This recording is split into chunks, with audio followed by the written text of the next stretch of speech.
Welcome back. You're watching News9 and we are having a very interesting debate as to whether BJP has squandered its own opportunity by all the drama that we saw in the past few days. Let's ask Mr. Prakash, what do you think realistically are the BJP's chances now after this episode? Would you have been a happier man had it not happened in the first place? See, first place, we would have expected this incident should not have happened. That's it. The incident is over. But to say that after this incident, the prospects of BJP is over is too exaggerated. It's too early also. Too early and exaggerated also. Okay. These kind of incident in a political party does happen in a transition, during a transition period. And BJP now is in such a stage where the generation. But why is it happening with the BJP at all levels? National level, state level, we saw something similar happen in Karnataka. Nothing has happened. And just before the I'm telling you, for us as a party man, whatever has happened in an internal party democracy, some dissent notes will be there, but we have sorted out. Now we are now looking towards the 2014 or 2011 assembly elections, and it is too early to say that we will be in power in Delhi at 2014 and Narendra Modi will be the Prime Minister at 2014, or everything is over for the BJP just because Advani submitted a resignation from all the posts. He did not resign from BJP, he did not resign as the chairman of NDA. We have forgotten that.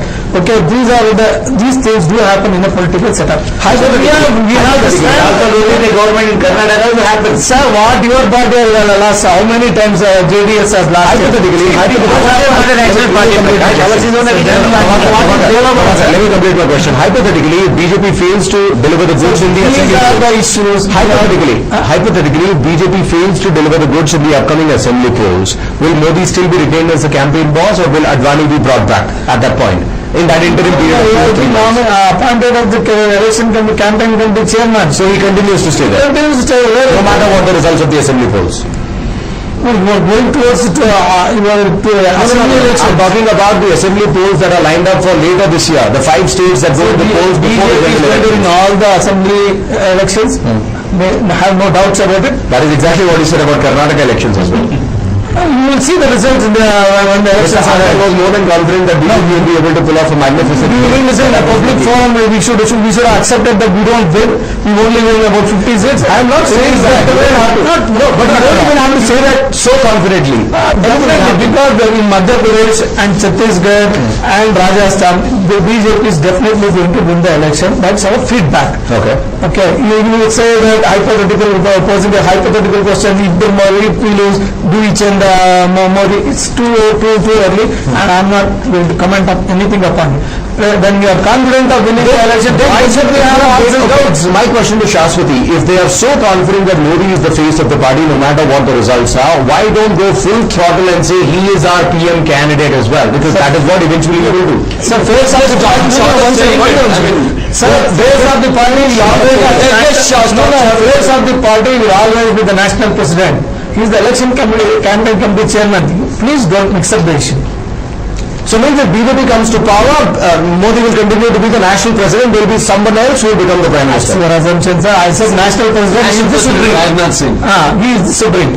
Ravi, politics is a lot about posturing. You take positions. Okay.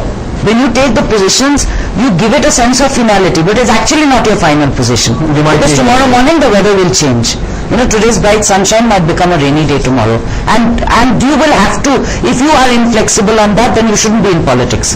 Okay, so today if they are saying that no, Modi is only our campaign committee chairman and he is not going to be an iota of doubt. No, there is no doubt. It's a position you take, because if you are creating a patch-up solution, a face-saving solution for Modi, that's your only thing to say, because that's Modi's main contention, that I need to have a say in who the PM candidate will be.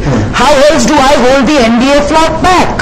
So today when Nitish is acting difficult, it is Advani who is making the call, saying, don't do this. So you have to give Advani that leeway to be able to play the role that he needs to play. And he's not going to be able to play the role if you go ahead and say Modi is our PM candidate. So for all you know, that is the position, that is the definitive answer. But right now, why make it public? Take a soft spot in public, because you need to give, you have to give him leeway. Otherwise, how is Advani going to do anything? See, the real issue is this, that they say that in the land of the blind, the one-eyed man is the king. You see, who are the other contenders? Rajnath Singh, he matters for nothing in UP. If it's Sushma Swaraj, she has to depend on Shivraj Singh Chauhan for her own parliamentary seat. Advani has to depend on Narendra Modi for his parliamentary seat. Arun Jaitley is a member of the Rajya Sabha, right? And Shivraj Singh Chauhan, he has to concentrate on his own election, so he can't really bother about the national issue.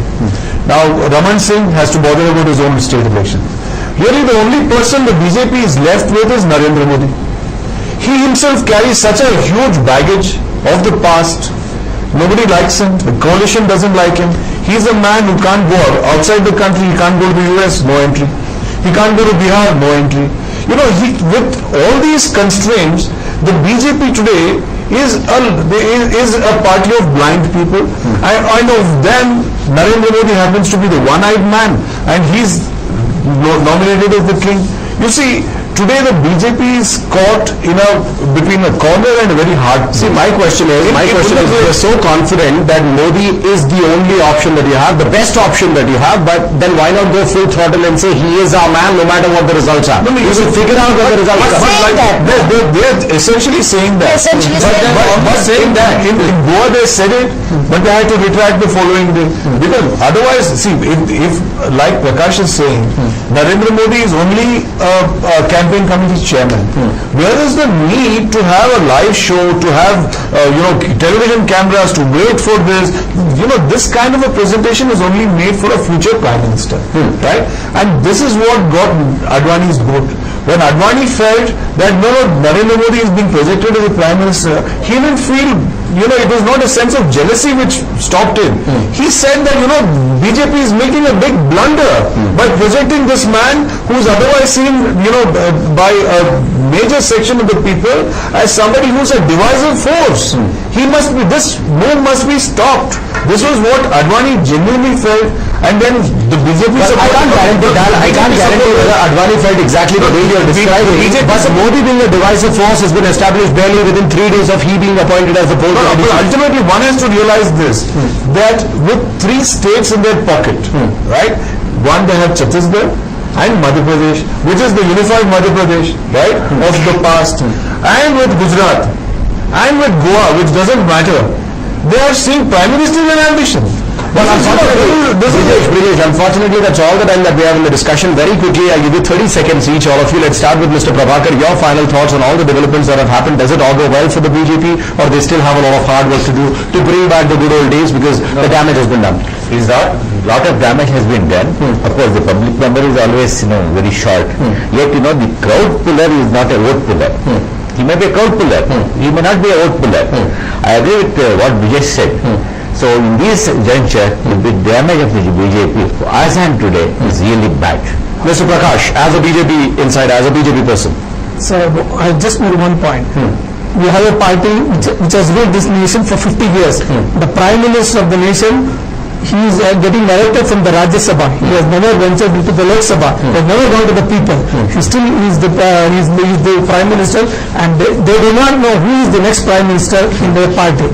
So that condition will be there for every party. To say that only Narendra Modi is there, explaining Arun Jaitley is there, Sushma Swaraj is there, LP Advani needs somebody's courtesy. What about Manmohan Singh? Where is he getting elected? Has he ever faced any election so far? 5 times Rajya Sabha member. Has he emerged as a national leader? Mind you, it was more than clear in 2009 that Manmohan Singh will be the PM candidate. Still he single-handedly managed to managed to bring the party to the power. Okay.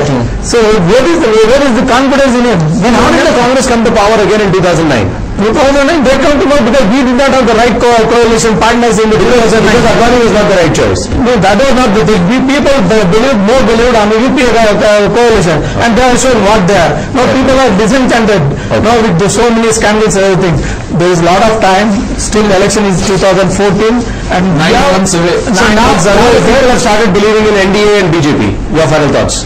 No, I think the BJP and the NDA are really stuck. They have nowhere to go, but they also have to seem like they are very important players in the national scene. This is all just a show, and something that the media also likes, because the media also likes some hoo-ha, and the media likes this chap because he goes around making very fiery speeches. And I think ultimately, at the end of the day, in 2014, the BJP, the show, has already begun on a very bad foot, okay? And things will, even get worse, and the BJP will fall flat on its face in 2014. Fair enough, as expected from a congressman. Okay, let's take it from a journalist. Shashwati. Well, I think, Narendra Modi is making all the right noises. He's talking the language of development, which is what the youth and the younger people of this country really want to hear. But whether this country, which is essentially an equal opportunities country, I will not use the word secular because it seems to be a very sensitive word. If we look at it as an equal opportunities country, will this country accept development with discrimination? Is something that we need to wait and watch. Fair enough, point taken. Ajay Saab, you have been sitting quiet for a very long time. Let me give you the last opportunity, the last word to you. In fact, Bansi is also there. We'll come to Bansi. Ajay Saab first. What happened in the BJP campaign last 4 or 5 days could have easily been avoided. 2, this incident has brought down the image of LK Advani, the patriarch, by a few notches. 3, the real taste of Modi's popularity, his media management machine, will come when you go for assembly polls in 5 states, including Chhattisgarh, Madhya Pradesh, Rajasthan, Delhi and Mizoram. The indications as of now look like both in Madhya Pradesh and Chhattisgarh, BJP has been pushed on the back foot. And for 2014, it is almost 9 months away. A lot can happen in between. So it was a great entertainment for the national media. Otherwise, all of us would not have been sitting and slitting hair. That's my final thought. As a newsmaker, we would certainly be happy if more of these incidents keep on happening because we have got so much of content to talk about. Bansi, your final thoughts.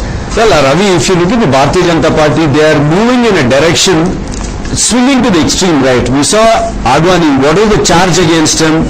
We saw Advani is the major charge against him was really pulling down a mosque. That seems to pale in significance if you look at someone like Narendra Modi, who has a huge charge of genocide against him. So, is BJP moving in the right direction is my question. Well, we'll probably have to wait till 2014 before we get answers for that, but whatever has happened in the past few days could have been avoided and the BJP would have been happier had it not happened in the first place. Having said that, people have very short-term memory and for all you know, in the next 9 months we'll have bigger things to worry about, to ponder on. On that note, all of you, thank you so much. Wonderful as always having you in our studios. Thank you so much, Bansi, for joining and sharing your expertise. With that, we'll call it a wrap on this particular broadcast. Do stay tuned. On the other side, News9 Entertainment Special, hot and spicy. Thank you.